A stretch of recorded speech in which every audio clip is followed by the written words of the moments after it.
نہ گھبراؤ مسلمانوں، ابھی خدا کی شان باقی ہے، ابھی اسلام زندہ ہے، قرآن باقیوں سے، ان طوفانوں سے گھبرا کر کے نہ تمہیں دین بدلنے کی جگہ جگہ کے تھک چکے ہیں تمہیں یہ ہنگامے، نشاط لذت خواب گرام بدل ڈالو۔ ان فلسطینی مسلمانوں کے برابر پوری دنیا کے مسلمان نہیں ہو سکتے۔ جیسے آج لوگوں کو لگتا ہے رشیا اور امریکہ بہت پہنچے ہوئے ہیں ٹیکنالوجی میں، اس دور کے وہ لوگ سب سے بڑی طاقت کے رکھنے والے تھے۔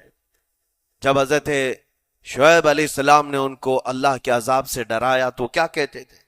عذاب وہی نا جو نوح علیہ السلام کی قوم میں آیا تھا، بارش آ گئی تھی، زمین سے پانی نکل گیا تھا تو پانی بہت ہو گیا تھا، یا پھر وہ جو لوط علیہ السلام کی قوم پر آیا پتھروں کی بارش، یا پھر ہواؤں کا عذاب۔ اگر یہ تینوں بھی آئیں تب بھی ہمارے ان پہاڑوں کے گھروں کو نقصان نہیں کر سکیں گے، ان کا اتنا غرور تھا۔ اگر پانی بھی آ جائے سمندروں کا، یا ہوا بھی تیز چلے، یا پتھروں کی بارش ہو، ہم تو بہت محفوظ قلعوں میں ہیں۔ اندازہ کرو میرے عزیزو، 3000 4000 سال کے بعد آج تک مدائن صالح اور الاولا سٹی نام سے سعودی میں موجود ہے، ابھی تک وہ گھر موجود ہیں، تو اس زمانے میں کتنے مضبوط رہے ہوں گے؟ پتہ نہیں 3000 سالوں میں کتنے طوفان آئے، کتنے سیلاب آئے، لیکن ابھی تک وہ پہاڑوں کے گھر موجود ہیں، تو اس زمانے میں کتنے طاقتور ہوں گے۔ ان کا نشہ آسمان پر تھا، غرور چڑھ کر کے بول رہا تھا، کہتے تھے کہ اگر اس طرح کے عذابات آ بھی گئے تو ہمارا کچھ نقصان نہیں ہوگا۔ کون سا؟ نوح علیہ السلام کی قوم کا عذاب آ جائے، لوط علیہ السلام کی قوم کا عذاب آ جائے، یا پھر شعیب علیہ السلام کی قوم کا عذاب آ جائے، یہ صالح علیہ السلام کی قوم کی بات کر رہا ہوں۔ تو پھر ہوا کیا؟ اللہ کے نبیوں نے انہیں ڈرایا اللہ کے عذاب سے، باز آ جاؤ، اللہ وحدہ لا شریک کی طرف جھک جاؤ۔ وہ اکڑ تھی، غرور تھا کہ نبیوں کا مذاق کرتے۔ پھر ہوا کیا؟ قرآن کہتا ہے صرف ایک فرشتے کو اللہ تعالیٰ نے زمین پر اتارا، ایک فرشتے کو اتارا، اور اس کے بعد اس فرشتے نے ایک چنگھاڑ لگائی، ایک آواز کی، ایک آواز، صرف فرشتے کی ایک آواز ایسی تھی کہ جتنے اپنے مضبوط قلعوں میں گھروں میں موجود تھے، اس آواز کی ہیبت سے ان کا بھیجا کانوں سے باہر نکل آیا تھا۔ اور صبح کے وقت جب اس بستی میں جا کر کے دیکھیں تو سب کے سب اوندھے منہ گرے ہوئے تھے، ایک بھی اس میں سے بچا ہوا نہیں تھا۔ نہ نوح علیہ السلام کا طوفان آیا، نہ لوط علیہ السلام کی قوم پر برسنے والے پتھروں کا عذاب آیا، نہ ہی ہوائیں چلائی گئیں۔ ایک فرشتے کو بھیج کر رب تعالیٰ نے اپنی قدرت کا مظاہرہ فرمایا۔ اللہ کے کروڑوں اربوں لا تعداد فرشتے ہیں، ایک فرشتے کی طاقت ایسی ہے کہ اگر وہ اپنی آواز نکالے تو تمہارے کانوں سے بھیجا باہر نکل آئے۔ اللہ وحدہ لا شریک، وہ حی و قیوم کل بھی تھا اور آج بھی ہے، وہ رب ذوالجلال حی و قیوم ہے، طاقتور ہے اور ہمیشہ رہے گا۔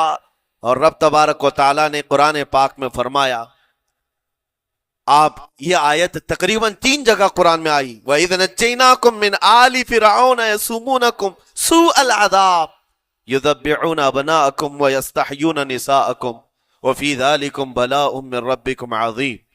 رب تعالیٰ فرماتا ہے یاد کرو فرعونیوں کے عذاب سے اللہ نے تم کو نجات دی۔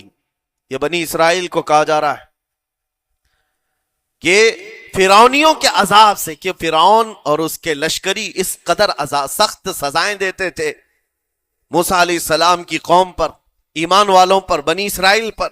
اللہ فرماتا ان سے نجات دیا رب تعالیٰ نے، لیکن وہ کرتے کیا تھے؟ بنی اسرائیل میں ایک بھی بچہ پیدا ہو جائے اسے ذبح کر دیتے تھے۔ فرعون کے لشکریوں نے ایک سال میں 12,000 بچوں کو قتل کیا ہے، 12,000 بچوں کو ذبح کر دیا ہے۔ آج کے اسرائیلی اگر یہ بچوں پر ظلم کرتے ہیں تو یہ تعجب کی بات نہیں ہے، فرعون کی سرشت میں داخل تھا اور یہ فرعونی ہیں، وقت کے جبابرہ ہیں، وقت کے ظالم ہیں۔ 12,000 بچوں کو قتل کر دیا تھا فرعون اور اس کے لشکریوں نے، اور عورتوں کو زندہ چھوڑ دیتے تھے۔ قرآن میں اللہ تعالیٰ نے فرمایا 3 جگہ آئی آیت، لیکن اس کے ساتھ رب تعالیٰ یہ بھی فرماتا ہے یہ سخت ترین سزائیں دیتے تھے فرعونی، اللہ نے ان سے تم کو نجات دیا، لیکن یہ سزائیں کیوں دیتے تھے، یہ عذاب کیوں تھا؟ وَفِي ذَلِكُمْ بَلَاءٌ مِّن رَبِّكُمْ عَظِيمٌ، یہ ہے فرمان اللہ کا۔ یہاں میں یہ ٹکڑا اگر بیان کر دوں تو آج آپ کے دلوں کے اندر ایک یقین پیدا ہو جائے گا آج کے حالات کے مطابق فرعونیوں کا اس قدر سخت عذاب کیوں تھا۔ رب تعالیٰ فرماتا ہے اے مومنو، ان تمام معاملات میں اللہ کی طرف سے تمہارے لیے بڑا امتحان تھا، یہ امتحان تھا، اور وہ امتحان آج بھی ہے اور ہر زمانے میں رہے گا۔ ستیزہ کار رہا ہے ازل سے تا امروز، شرار ابو لہبی سے چراغ مصطفی، ہر زمانے میں حق و باطل کے معرکے ہوتے رہیں گے۔ لہٰذا آج کے دور میں یہ سب حالات جو پیدا ہوئے، مسلمانوں کو، مومنین کو ذرا برابر بھی نروس ہونے کی ضرورت نہیں۔ تم جس دین سے وابستہ ہو، اس دین کی حفاظت کا ذمہ اللہ نے اپنے ذمے لیا ہے۔ یریدون لیطفئوا نور اللہ بافواہہم، قرآن میں اللہ فرماتا ہے کفار و مشرکین اپنے منہ کے پھونکوں سے اللہ کے اس چراغ کو بجھانا چاہتے ہیں، اللہ اپنے اس چراغ کو مکمل کر کے رہے گا۔ یہ اسلام نور الہی ہے، اللہ کا نور ہے، اور اس کو صبح قیامت تک رہنا ہے۔ اور ہم جیسے اور بھی آئیں گے اس زمین پر، اور آئیں گے جاتے رہیں گے، یہ آبادیاں ہیں بدلتی رہیں گی، خدائی قانون ہے، لیکن اسلام نہ کل بدلا تھا، نہ آج، نہ قیامت تک بدلے گا۔ ہم سب کا امتحان ہے میرے عزیزو، ہم سب کا امتحان ہے، لیکن ان حالات میں مومنین کو کرنا کیا چاہیے؟ انہیں اپنے ایمان کو مضبوط کرنا چاہیے۔ کبھی کسی کے اڑتے ہوئے چھیٹڑے اور ٹکڑے دیکھ کر تمہیں مایوس ہونے کی ضرورت نہیں۔ اب ہمارا مستقبل کیا ہوگا؟ میرے عزیزو، آج جو حالات ہیں یہ حالات کربلا سے زیادہ سخت تو نہیں ہیں۔ آج فلسطینیوں کو ہم نے دیکھا 6 ماہ کے، سال بھر کے بچوں کو سینے سے لگا کر کفن لپیٹ رہے ہیں۔ ان ماؤں کی کیا کیفیت ہوتی ہوگی؟ کبھی کبھار چھوٹی سی کلپ میں دیکھ کر کے آنکھوں سے آنسو بہ پڑتے ہیں۔ انہوں نے اپنے ہاتھوں سے نہ جانے کتنے بچوں کو ایک دن میں دفن کر دیا، 80 میتوں کو ایک قبر میں ڈال دیا کرتے ہیں۔ ان فلسطینیوں کو لاکھوں سلام، ان کے جذبات کو اور ان کی استقامت کو۔ ہم تو دعا یہی کرتے ہیں ان فلسطینی مسلمانوں کے برابر پوری دنیا کے مسلمان نہیں ہو سکتے۔ ہم تو ایک ناشتے پر صبر نہیں کر پاتے، وہ اپنے 10 بچوں اور خاندان والوں کے کٹے ہوئے چھیٹڑوں پر بھی کہتے ہیں اللہ ہمارے ساتھ ہے۔ ساری مصیبتیں دیکھ کر کے بھی وہ کہتے ہیں اللہ ہمارے ساتھ ہے۔ ان کے گھر اڑا دیے گئے، تباہ کر دیے گئے، راکھ میں بدل دیے گئے، اور نیوز اینکر یہ دجالی میڈیا وہاں جا کر کے ان کے زخموں کو کھرید کر کے پوچھتا ہے تمہارا مال کیسے آئے گا، تمہارا گھر کیسے چلا گیا، لیکن ان حالات میں بھی وہ مسکرا کر کہتے ہیں اللہ نے دیا تھا، پھر اللہ ہے اور اللہ دے گا۔ ان کے ایمان کے برابر ہم نہیں ہو سکتے، لیکن میرے عزیزو پوری دنیا کے مسلمانوں میں اس مسئلے نے آج ایک اتحاد کی فضا قائم کی ہے۔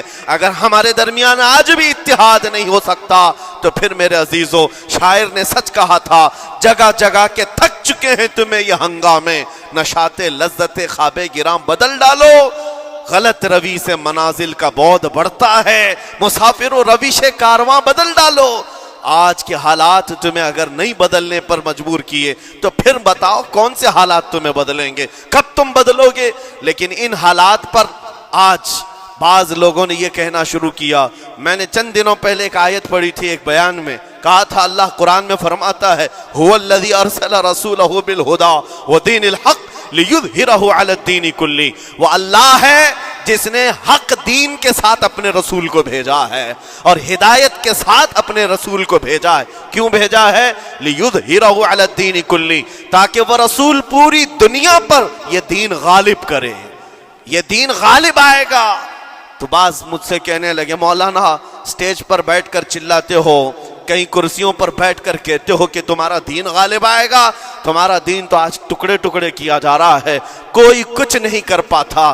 ان ظالموں کو میں یہ کہتا ہوں، ان کو یہ میں کہتا ہوں، ان تمام حالات سے تم ہرگز یہ مت سمجھنا کہ دین غالب آئے گا۔ چاند پر بھی گہن لگتا ہے، لیکن جب گہن چھٹتا ہے تو چاند پورے آب و تاب کے ساتھ چمکتا ہے۔ آج اگر امت مصطفیٰ پر گہن لگا ہے تو میں اپنے ان تمام نوجوانوں سے جو ابھی ان فوان شباب میں داخل ہوئے ہیں، ابھی یہ دنیا کو دیکھنے کے قابل بنے ہیں، میں ان سے کہتا ہوں ان آندھیوں سے، ان طوفانوں سے گھبرا کر کے نہ تمہیں دین بدلنے کی ضرورت ہے، نہ تمہیں اپنا مسلک و مذہب بدلنے کی ضرورت ہے، بلکہ میں یہ کہتا ہوں نہ گھبراؤ مسلمانوں، ابھی خدا کی شان باقی ہے، ابھی اسلام زندہ ہے، قرآن باقی ہے۔ یہ ظالم کافر کیا سمجھتے ہیں جو روز ہم سے الجھتے ہیں؟ ابھی کربلا کا آخری میدان باقی ہے۔